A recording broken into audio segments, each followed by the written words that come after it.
ang galing ng nagagawa ng love mo. Yung kahit alam mo naman na red flag siya, o hindi kanya tinatrato ng tama, pero mahal mo pa din. Yung kahit sobrang dami na ng mali na nagawa niya sa'yo, sobrang dami ng pain na nabigay niya sa'yo, mahal mo pa din, nag-i-stay ka pa din. Tapos biglang isang araw, wala ka nang maramdaman. Yung bang bigla ka na lang namanhid, yun na yung sinasabi nila na napagod ka na, nadurog ka na. Yun yung ayaw mong mangyari pero nangyari. Sasabihin ng iba, di ba pag mahal mo, dapat hindi ka napapagod.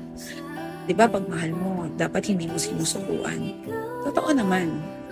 Totoo naman yun. Pero paano naman yung mga taong walang ibang alam gawin, kundi mahalin yung mga partner nila na hindi marunong magpahalaga? Di ba?